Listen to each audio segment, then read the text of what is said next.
네, 여러분 안녕하세요. 네, 오늘 그냥 다시 아이폰으로 돌아왔어요. 잠시만요. 다른 분들 들어오실 때까지 제가 조금 공유를 하도록 하겠습니다. 오늘 이벤트 하고 있어요. 잠시만요. 공유 먼저 해야지.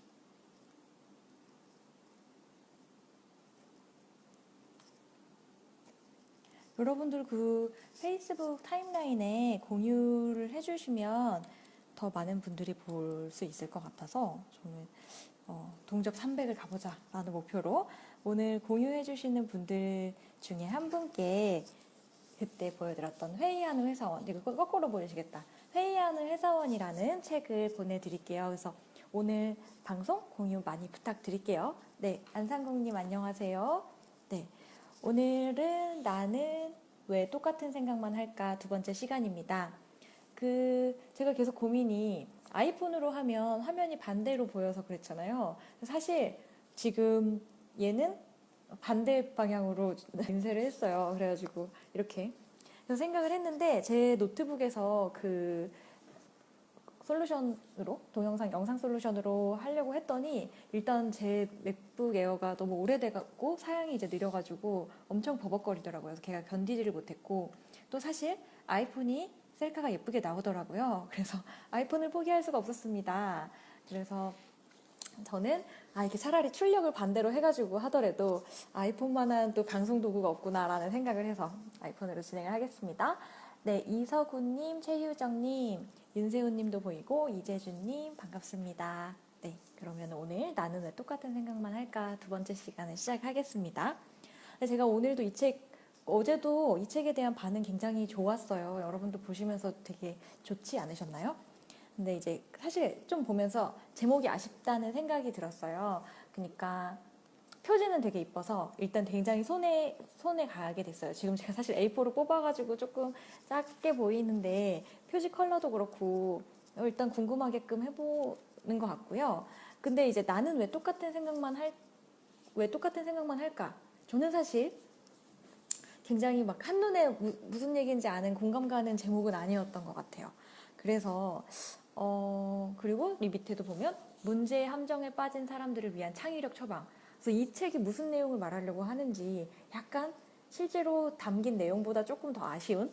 그래서 이제 제가 제목을 한번 뽑는다면 어떻게 될까라는 생각을 했는데 저도 제목을 잘 못 뽑지만 저는 혹시 여러분 프레임이라는 책 아세요? 이제 심리학에서 프레임이 되게 중요하잖아요. 그래서 그냥 그 프레임이라는 책이 되게 좋은데 저는 이걸 보면서 프레임 같은 그런 심리학 서적이랑 되게 비슷하구나. 그래서 어떤 문제에 빠지는 프레임에서 벗어나기. 그리고 여기에도 어떤 심리학 프레임 이런 말들이 들어가면 이 책은 좀 심리학적으로 우리의 행동을 제약하는 것들 그런 행동 심리학이 들어가겠구나. 좀 더 예상할 수 있을 것 같은데 그런 점이 좀 아쉬웠습니다. 네, 황정우님 감사합니다. 최은진님, 임형민님 네, 반갑습니다. 그럼 이제 오늘 그 책을 들어갈 텐데 이 책이 또 굉장히 제가 어제도 말씀드렸지만 되게 구성이 심플해서 작가가 되게 군더더기 말이 없어요. 그래가지고 읽으면서도 되게 버릴 것 없는 사족 없는 책이라는 느낌이 많이 들었고 그래서 이 그러니까 문제에서 벗어나서 새롭게 생각하는 그런 방법에 대해서 10가지를 제시하고 있고 그 각각의 챕터마다 사례, 그다음에 그걸 다시 요약해준 핵심 정리, 그리고 그러려면 어떻게 해야 되는지 액션 아이템까지 딱 그렇게 그 제안을 해주고 있어서 책의 구성이 굉장히 촘촘했고요. 그래서 그럼 10가지가 어떤 것이 있느냐? 이것도 반대로 출력을 해왔습니다. 첫 번째는 지난 시간에 읽었던 문제는 밀쳐버려라. 그러니까 문제에 대해서 우리가 그걸 해결하려고 너무 집착하면 거기에 갇혀버린다는 거죠. 그래서 이제 어제 얘기했던 것 중에 하나도 자동차 거치대 만들 때 이런 문제를 해결하세요라고 말을 하면 그 실험에 참가했던 학생들이 창의적인 생각을 못하고 그 문제에 되게 집착을 했고 그런 조건을 안 줬던 경우에 더 좋은 결과가 나왔다. 두려움에 대한 얘기를 하고 있고 불확실함을 포용하라. 그 다음에 제가 또 어제 읽어드린 노력하지 마라. 이게 재밌었어요. 그래서 그런 부분 어제 읽어드렸고요. 그 다음에 5번째는 조직의 힘을 믿지 마라. 6번째는 확신하지 마라. 7번째는 첫 번째 생각은 과감히 버려라. 8번째는 한눈을 팔아라. 9번째는 반대쪽을 용인하라. 10번째는 스스로 생각하라. 이런 식의 이제 각각의 그 지침으로 이 책이 구성이 되어 있습니다.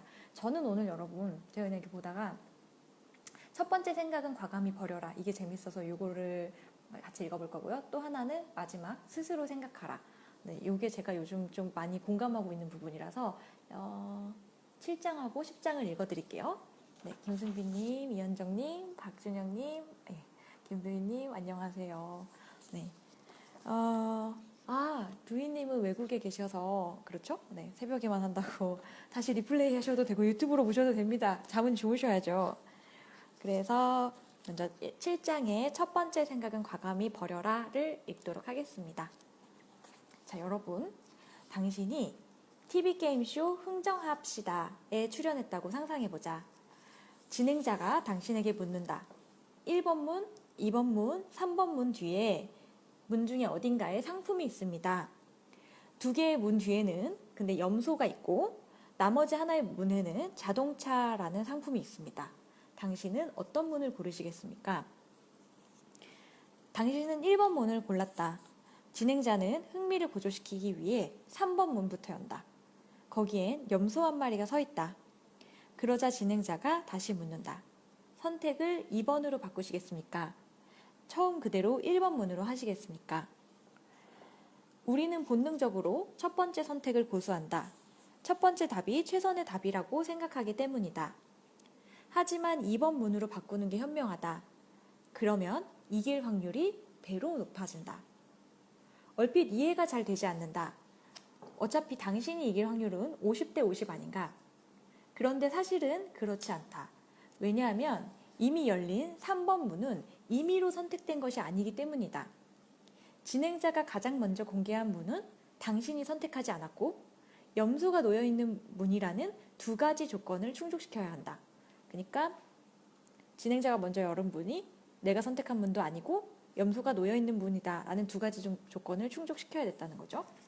당신이 처음에 하나를 골랐을 때는 이길 확률이 3분의 1이었다. 본래의 선택을 고집하면 계속 3분의 1의 확률에 머무는 것이 된다. 그런데 2번 문으로 바꾸면 염소가 서 있는 문 두 개 중에 하나가 제거되었으므로 이길 확률이 3분의 2로 올라간다. 확률이 배가 되는 것은 애초에 당신이 염소를 골랐을 확률이 3분의 2였기 때문이다. 자동차가 있는 문이 아직 열리지 않았으므로 지금 다른 문을 선택하게 되면 염소가 나올 확률 3분의 2에서 자동차가 나올 확률 3분의 2로 갈아타게 된다.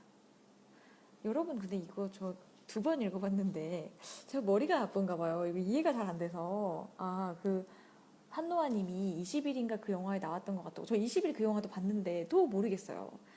네, 승빈님은 이 책 사봐야겠다고. 근데 진짜 정말 이 책 되게 이렇게 깨알 같은 정말 그런 게 많은데 혹시 이거 아시는 분들 좀 설명 좀 해주세요. 어쨌든 우리가 두 번째 답을 선택했을 때 확률이 3분의 2가 되는 것 같습니다. 그래서 우리에게는 최초의 답에 집착하는 편향이 있다. 첫 번째 답은 빠르고 쉽게 떠오른다. 첫 번째 답이 가장 좋은 답이었다고 생각하면 기분도 좋다. 하지만 첫 번째 답은 최선의 답이 아니다.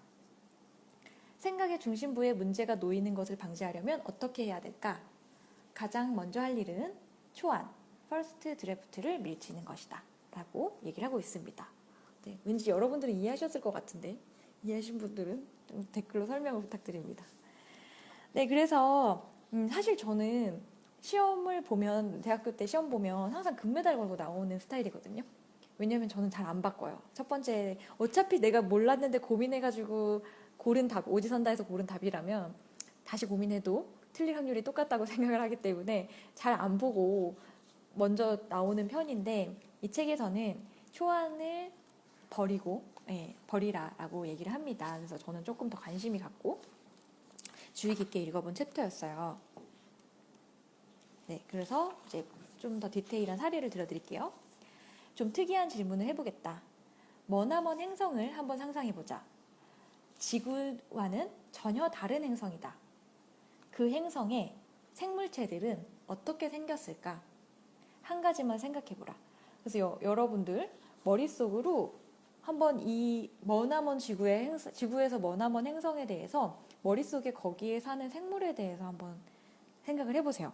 저 여기에 보면 그런디 연필로 그려보라고 해서 저는 실제로 책을 읽다가 그렸습니다. 그림은 솜씨는 좋지 않지만. 자, 보이시나요? 제가 상상해서 그린 그 머나먼 외계에 사는 외계인입니다. 근데 이제 이 책은 그런 얘기를 해요. 우리는 상상에 관해 몹시 낭만적인 관념을 갖고 있다.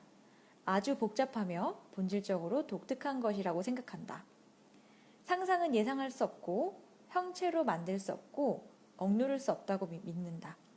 상상은 무한한 가능성이 담긴 우리 각자의 실험실이기를 우리는 바란다.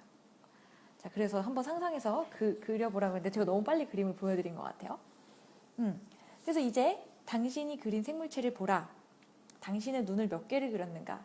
저는 약간 곤충의 눈을 생각해가지고 얘가 한 개의 눈은 아니고 여러 개의 눈을 가지고 있다고, 그러니까 뭐랄까, 곤충의 눈을 가지고 있다고 이제 보았고요. 몇 개나 그렸는가? 2개? 그 생물체는 눈을 보는 용도로 쓰는가? 눈은 어느 위치에 그려 넣었는가? 입보다 위인가 아래인가? 당신이 그린 눈들은 대칭적인가? 아니면 불규칙적으로 위치하고 있는가? 저 여기까지 읽었을 때 그런 생각이 들었어요. 아, 나의 상상력이 얼마나 박한가. 이분이 쓴 글에 거의 일치하게 그림을 그렸죠. 그래서 당신이 그린 외계 생물체의 눈은 인간, 포유류 등 친숙한 생물의 눈과 비슷할 가능성이 그렇지 않을 가능성보다 높다.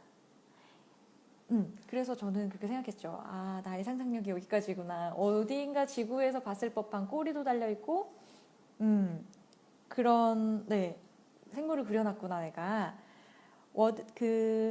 이제 심리학자 토머스 워드가 실험 참가자들에게 형태, 모양, 기능에 구애받지 말고 외계 생물체를 그려보라고 했다. 그런데 참가자들이 그린 것은 익숙한 형태, 모양, 구조를 가진 전형적인 지구 생명체와 유사한 모습이었다. 발 대신 바퀴가 달린 생물체나 다리에 입이 달린 생물체를 그린 사람은 없었다. 대개 실험 참가자들이 그린 생물체에는 걷는 데에만 사용되는 다리가 있었다. 지구 생물들과 중요한 차이점이 한 가지 이내인 모습을 상상한 참가자들이 89%나 됐다.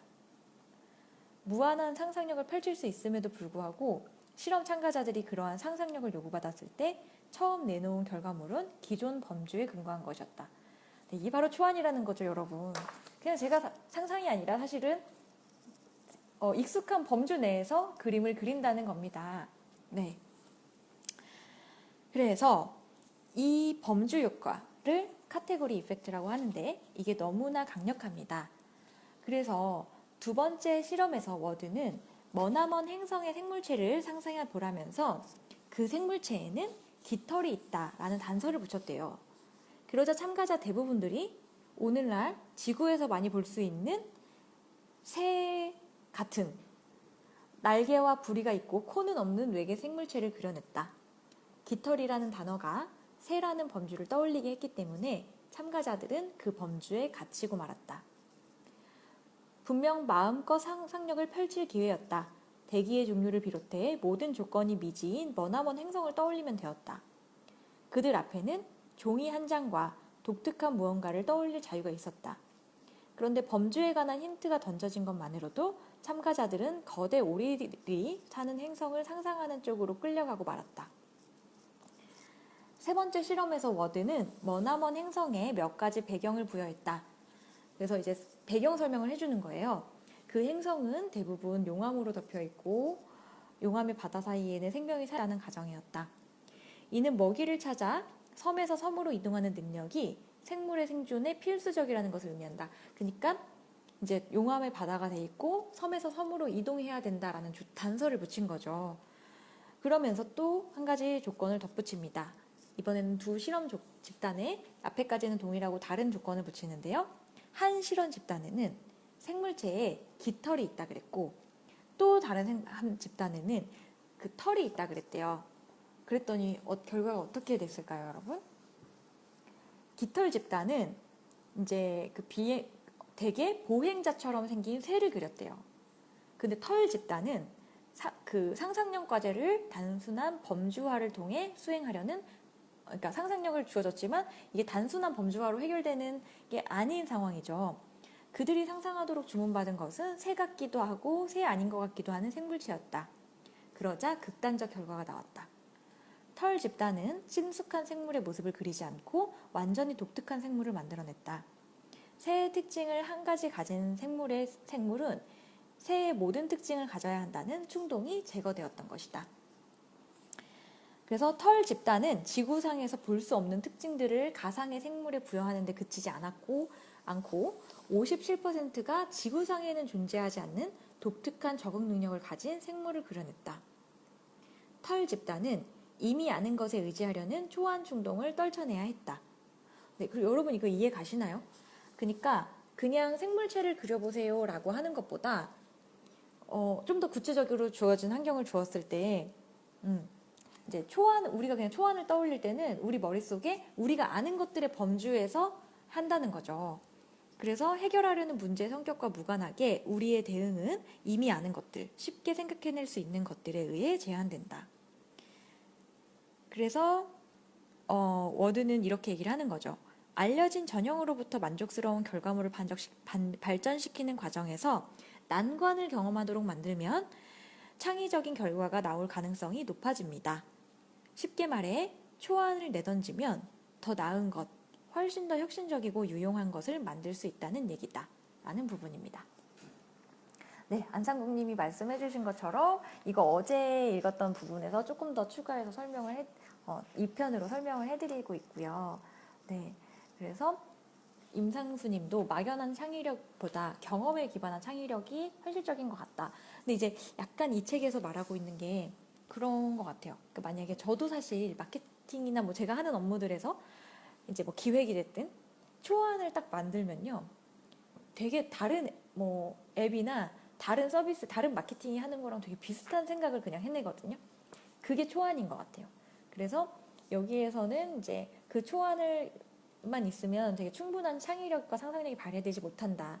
그 첫 번째 걸 버리고 그 프레임을 넘어서 이제 어떤 난관이나 조건이나 이런 거를 갖추면 더 창의적인 것들이 나올 수 있다. 이제 그런 얘기를 하고 있습니다.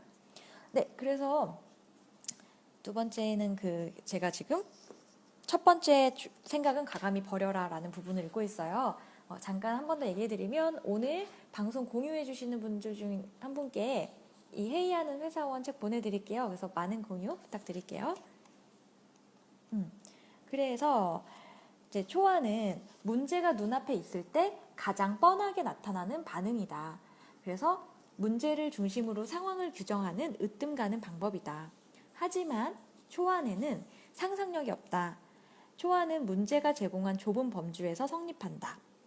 우리가 반사적으로 손을 뻗었을 때 잡을 수 있는 최초의 것이다. 근데 최초의 충동이 작동되지 않는다면 우리의 창의력은 배로 높아진다. 라는 얘기를 하고 있습니다. 자, 그러면 초안을 버리려면 어떻게 해야 될까요? 기꺼이 실패하라. 안 될 것 같은 일을 시도하라. 실패할 것 같은 일을 시도하라. 우리는 틀리는 것을 몹시 싫어하기 때문에 필사적으로 실패를 맛보지 않으려 한다. 하지만 실패 속에서 찾을 수 있는 탐색과 발견도 있다. 애니메이션 제작사인 픽사의 공동 창업자 에드윈 캐트멀은 애니메이션을 만드는 과정이 실망에서 괜찮음으로 가는 과정이라고 했다. 그들은 처음엔 실패로 보이는 것들에서 출발해서 마법을 창조한다. 픽사의 대표작 니모를 찾아서와 월 2를 만든 앤드류 스탠턴 감독은 제 전략은 한결같습니다. 가능한 빨리 틀리자는 것이죠. 라고 말했다. 실패를 두려워하지 않는다면 엄청난 자유와 가능성이 있으며 빨리 실패하는 게 한 번도 실패하지 않는 것보다 낫다.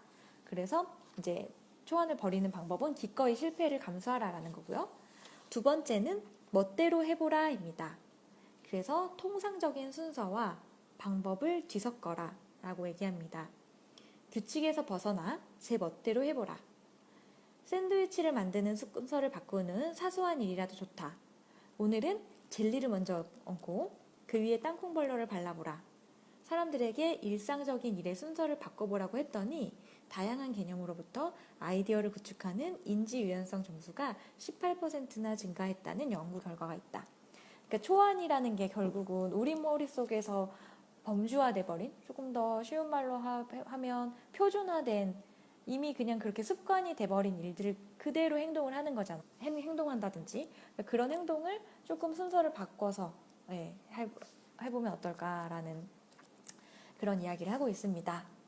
네, 데이먼 님이 30일 목소리 트레이닝이라는 책을 추천해 주셨어요. 네, 그래서 한번 읽어보도록 하겠습니다.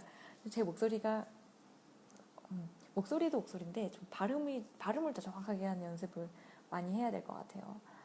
네, 하나님은 첫 방송인데 심히 자기계발서적인 진부한 텍스트인 것 같다고 했는데 저는 조금 달랐어요. 왜냐면 자기계발서가 실제로 보니까 아니었어요. 자기계발서인 줄 알고 봤는데 좀 더 행동심리학적인 얘기에서 근데 물론 지금 제가 읽어드린 좀 결론이나 이런 것들이 진부한 자기계발로 빠졌을 수도 있을 것 같은데 조금은 우리가 일반적으로 행동하는 어떤 보편적인 사고방식 같은 것들이 잘못됐다라는 걸 실험과 다양한 사례로 검증을 하고 있습니다. 그리고 제가 원래 오늘 마지막 장인 10장 스스로 생각하라를 여러분들이랑 좀 꼼꼼히 읽어보려고 했는데 시간이 많지 않은 관계로 좀 재밌는 사례 위주로 조금만 더 소개를 해드릴게요. 저는 그래서 스스로 생각하라 이 장이 굉장히 좋았는데요.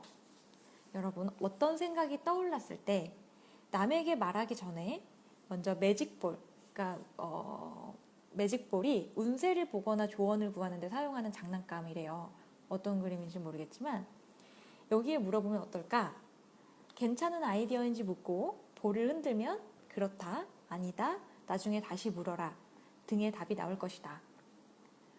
매직볼에게 아이디어를 평가하게 하거나 희망을 박살나게 하는 게 어리석은 일이라는 건 누구나 직관적으로 알고 있다.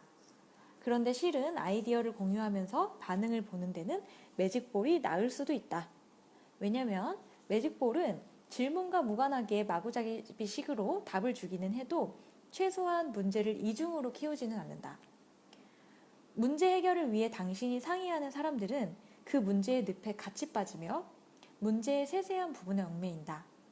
그렇기 때문에 당신이 문제를 넘어설 길을 발견했을 때도 그들은 당신의 해법에서 문제를 찾는다. 이와 달리 매직볼이 주는 답의 50%는 그래도 긍정적인 내용이다. 이 얘기를 다시 말하면 여러분들이 주변에다가 여러분의 아이디어를 얘기했을 때는 50%도 안 되는 사람들이 50%도 안 되는 사람들만이 긍정적으로 대답한다는 얘기겠죠.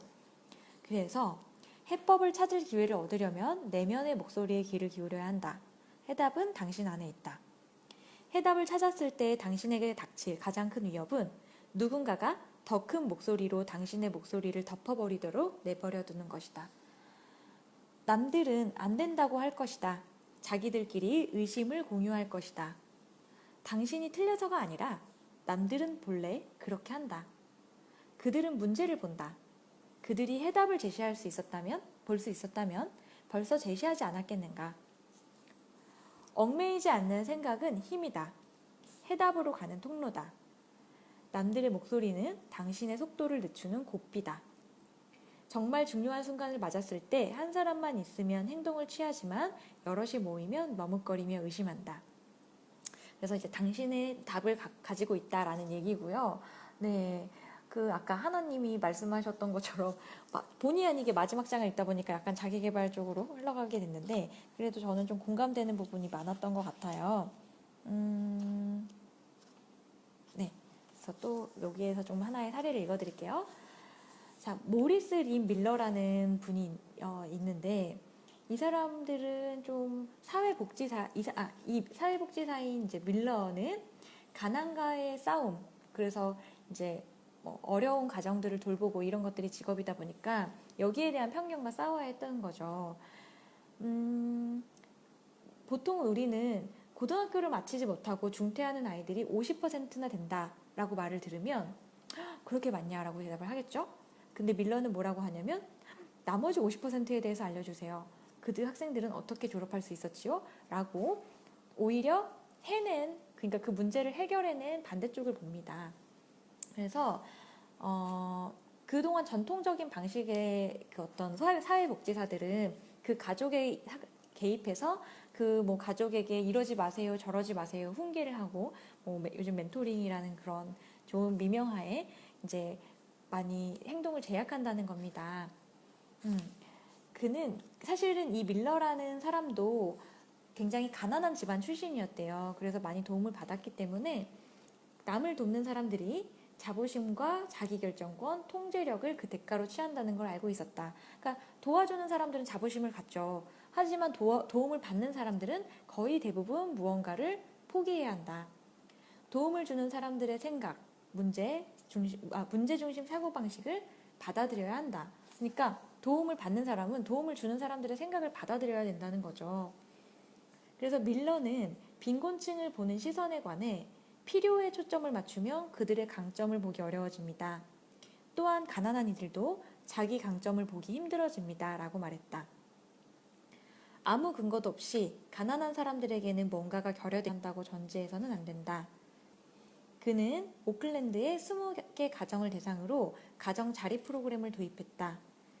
사회복지사를 단 한 명도 고용하지 않았고 참여 가족들에게 방향을 제시하지도 않았다.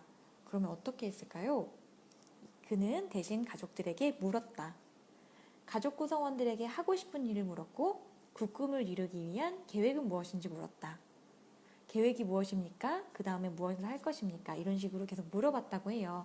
그러면서 함께 일하는 직원에게도 규칙을 강조했는데 이 도와주는 빈곤층 사람 가족들을 대상으로 누구에게도 무엇을 해야 하는지 어떻게 해야 하는지 말하지 말라는 것이었습니다.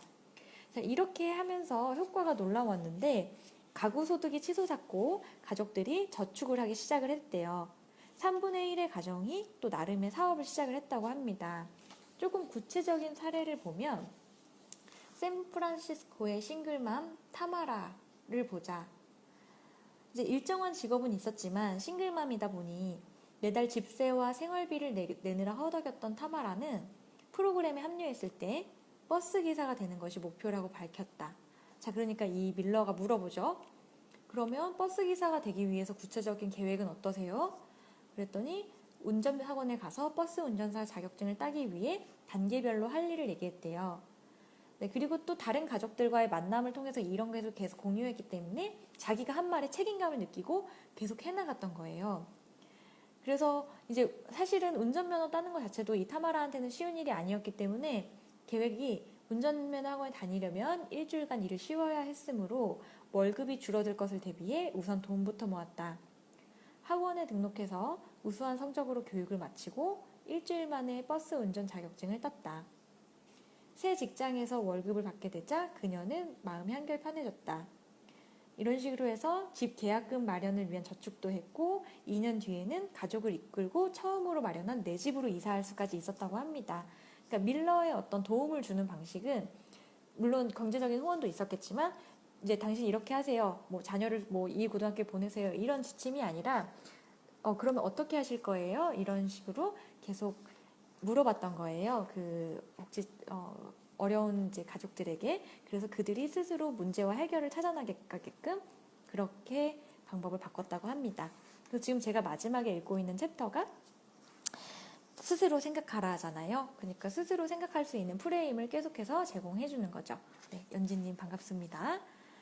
네, 그래서 이제 방송이 마지막으로 달려가기 때문에 여러분이 가진 답을 발전시키려면 어떻게 해야 되냐? 마지막 제언을 하고 있습니다. 그래서 첫 번째는 비판을 무시하라고 말하고 있습니다. 앞으로 비판을 받는 일이 생기면 한번 무시해보라. 비판을 걱정하지 말고 반응도 보이지 마라. 아예 거기에 대해 생각을 하지 마라. 컴퓨터 서비스 업체인 오라클의 CEO 레리 앨리스는 멋지고 혁신적인 아이디어를 떠올리는 사람은 모든 사람들로부터 멍청이란 소리를 들을 각오를 해야 합니다. 라고 했다. 실제로 그가 오라클에서 중요한 결정을 내렸을 때 비난이 쇄도하지 않은 적은 단 한 번도 없었다. 일방적으로 말도 안 되는 딱지를 붙이고는 그게 기정사실이라도 되는 듯 비난을 쏟아내기도 하죠. 그래서 그는 의심스러운 시선들을 묵살한다. 저는 그냥 흘려듣습니다. 남들이 헐뜯는다고 해서 제가 옳다고 생각하는 행동을 고칠 순 없으니까요. 되게 당연한 얘기인데 되게 쉽지 않은 얘기인 것 같아요. 두 번째, 내 생각대로 할 수 있는 방법은 마음 챙김에 힘써라입니다. 토론토 대학교의 한 연구팀이 실험 참가자 절반에게는 판단을 천천히 내릴 것, 새로운 아이디어에 선뜻 마음을 열 것 등 마음 챙김 원칙을 가르치고 나머지에게는 가르치지 않았대요. 그런 뒤 주의를 산만하게 하는 실험을 했다. 주기적으로 불쾌한 사진을 제시하면서 참가자들이 얼마나 과제에 집중하는지 측정했다. 그 결과 마음 챙김 원칙을 배우지 않은 이들은 쓸모없고 부정적인 사진들의 주의가 쏠려 낭비한 시간이 276%나 더 많았다. 잠시 지금 틈을 내어 마음을 연다는 것이 무엇인지 생각해보자. 다르게 보기를 스스로에게 허용해보자. 마음 챙김을 해보자. 중요하지 않은 것에 낭비하는 시간이 줄어들고 자기 생각에 집중할 수 있는 길이 열릴 것이다. 네, 그래서 이제 여기까지가 10장의 마무리였습니다. 그래서 조금 마지막 장을 오히려 읽어드린 게 이 책의 전체적인 흐름과는 조금 안 맞았을 수도 있겠다는 생각이 들어요. 제가 아까도 말씀드렸지만 이 책은 약간 행동심리학 그런 부분에 좀 가까운데 마지막 부분을 소개해드리면서 조금 자기계발서에 가까워졌네요. 그래서 다시 한번 말씀을 드리면 이 책은 어떤 우리가 문제에 집착해서 문제의 덫에 빠지지 않고 창의력과 문제 해결 능력이라는 것도 아닌 것 같아요. 왜냐하면 그 문제를 해결하려는 순간 우리는 그 문제에 빠지게 되니까 문제의 프레임에서 완전히 벗어나는 그런 이야기들이 포함이 된 책입니다. 자, 그래서 저는 오늘도 이 책을 추천을 해드리고 싶은데 누구에게 추천을 해드릴까라고 생각을 했는데요. 첫 번째는 이 방송을 듣는 많은 분들이 해당될 수도 있는데 과장급 이상 직급을 가지신 분들입니다. 그래서 사실 회사에서 과장님, 차장님, 부장님 등 많은 분들이 뭐 사원이나 대리나 뭐 누가 됐든 어떤 새로운 아이디어를 냈을 때 그 우리 다 해봤어. 안 돼. 막 그렇게 얘기를 하시잖아요. 네. 그리고 그런 분들에게 그런 문제의 덫에 빠지지 말라고 그게 안 되는 이유를 생각하지 말라고 나온 게 이런 이론이 아닐까요? 그래서 우리는 되게 안 되는 것만 먼저 생각을 하는데 그런 과장님, 차장님, 부장님들 이 방송을 보고 있다면 조금 더 열린 마음을 가져주시길 부탁드립니다. 네, 그리고 두 번째는 사실 저는 이 두 번째 추천을 할 때 이 방송을 안 듣고 계시지 않을까라고 생각했는데 아까 그 백용 대표님이 들어오셔가지고 계신지 모르겠는데 두 번째는 벤처 캐피탈리스트 분들에게 추천을 해주고 싶어요. 왜냐면 제가 많이 만나는 제 관점에서 만날 수 있는 분들이 중에 하나니까. 제가 이 책을 읽으면 살짝 어떤 생각을 했냐면 이제 창업가들이 문제를 정의하고 해결하는 사람이다. 저도 사실 그런 믿음을 갖고 있는 사람이지만 그런 얘기를 많이 하잖아요. 그러니까 우리가 막 소비자가 느끼는 불편함, 사용자가 느끼는 불편함, 문제점 막 이런 것들을 찾는데 그럼 근본적으로 창업이 문제를 푸는 것인가? 왜냐면 근데 그렇게 되면 문제에 갇히지 않을까? 이 책에 의한다면 물론 이 책은 이제 꼭 그런 부분만을 얘기하는 게 아니겠지만 오히려 어떻게 보면 빈틈을 찾아내서 이제 그를 얘기하면서 스티븐 스필버그가 영화 조스를 만들 때 조스가 기계여서 물이 자꾸 들어가니까 고장이 나가지고 이 영화를 찍는데 어마어마한 예산만 투입하고 그 영화가 안 찍어지자 조스를 포기했다고 하죠. 그래서 조스가 등장하지 않는 영화 조스로 이제 만들었다고 했는데 그런 접근이 필요한 것 같습니다. 기존 산업이나 어떤 비즈니스 모델이나 이런 것과는 좀 다른 접근 그런 부분을 양해해달라는 점에서 여러분들이 조금 더 편견과 선입견과 그런 거에 많이 갇혀 계시다고 생각한다면 저는 그런 분들께 이 책을 추천할게요. 네, 그렇습니다. 그래서 지우님도 공감을 해주셨고요. 완주님 반갑습니다. 지혜님 과장님 이상 네, 그래서 저는 처음에 한 회사 과장님 되려면 7년, 10년쯤 되겠죠. 네, 그렇습니다. 그래서 저는 오늘까지 이 나는 왜 똑같은 생각만 할까라는 책을 추천해 드렸고요. 굉장히 재미있었어요. 제가 최근에 소개했던 책 중에서도 굉장히 좀 재미있고 되게 하나도 버릴 구석이 없는 책이다라는 느낌이 좀 많이 들어서 관심 있다면 읽어보세요. 그리고 회사원을 뽑아서 드리도록 하겠습니다. 발표는 다음 일요일이 될 것 같아요. 제가 금요일, 토요일은 쉬니까 저는 이제 좀 이번 연휴잖아요. 그래서 조금 춘천에 다녀올까라는 생각을 하고 있습니다. 네, 그럼 여러분 내일 금요일이랑 토요일 잘 보내시고요. 저희는 또 일요일에 만나도록 하겠습니다. 네, 그러면 여러분 안녕히 주무세요.